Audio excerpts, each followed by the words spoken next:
অনেক dental সার্জনই chamber দেওয়ার পরে একটা বিষয় নিয়ে চিন্তায় পড়ে যায়, আমাদের কাজের মূল্যটা আমরা কীভাবে নির্ধারণ করব। টাকা নেওয়ার বিষয়টা আসলে অনেকগুলো বিষয়ের উপর নির্ভর করে।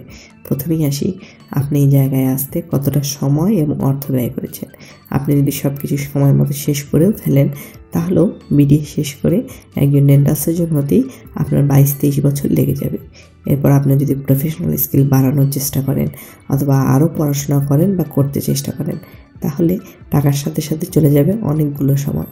এরপর আপনি যখন নিজের চেম্বার শুরু করবেন, তখন এটি চালু হতেও লেগে যাবে আরও বেশ কিছু সময়।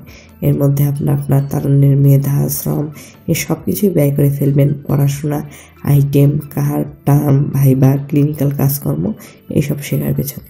এর সাথে বোনাস হিসেবে পাবেন স্টুডেন্ট লাইফের ডিপ্রেশন, স্ট্রেস। এখন আসি, চেম্বার দেওয়ার পরে চেম্বারের ভাড়া, বিদ্যুৎ বিল, অ্যাসিস্ট্যান্ট বিল, ল্যাব বিল, ম্যাটেরিয়াল খরচ, সবশেষে নিজের চলার টাকা।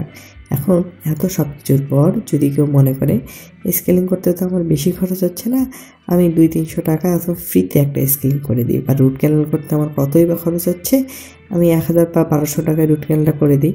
আসলে আমাদের যে খরচ করার তা আমরা আগেই করে ফেলেছি।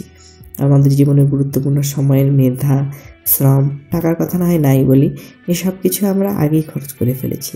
এখন আমাদের এই অর্জিত জ্ঞানটাকে ব্যবহার করে আমাদের বাকি জীবনের কর্ম আর জীবিকার ব্যবস্থা করতে হবে।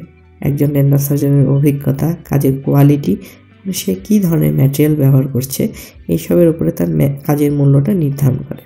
আপনার প্র্যাকটিস লাইফে কখনো কাউকে শত্রু মনে করবেন না, আর কখনোই কারোর সাথে নিজের তুলনা করবেন না। কাউকে কখনো হারানোর চেষ্টা করবেন না, তাহলে কোনো এক সময় নিজেই হেরে যাবেন। আপনার যদি কোনো সময় এইরকম মনে হয় আমার পাশের ডাক্তার 4000 টাকায় রুট ক্যানাল করছে, আমি 2000 টাকায় রুট ক্যানাল শুরু করে তাকে হারায় দেবো, এটি আসলে সম্ভব না। আর এইভাবে আপনি নিজেকে নিজেই পেছনে ফেলে দেবেন। আপনি নিজেকে ভালোভাবে তৈরি করুন, আপনার নলেজ বাড়ান, আপনার স্কিল ডেভেলপ করার চেষ্টা করুন।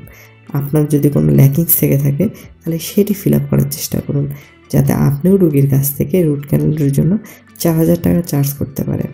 আর সবসময় নিজেকে ডেভেলপ করার চেষ্টা করবেন, আর ভালো মানের একটা সেবা দিয়ে ভালো একটা চার্জ নেবেন, দেখবেন সফলতা আসবেই।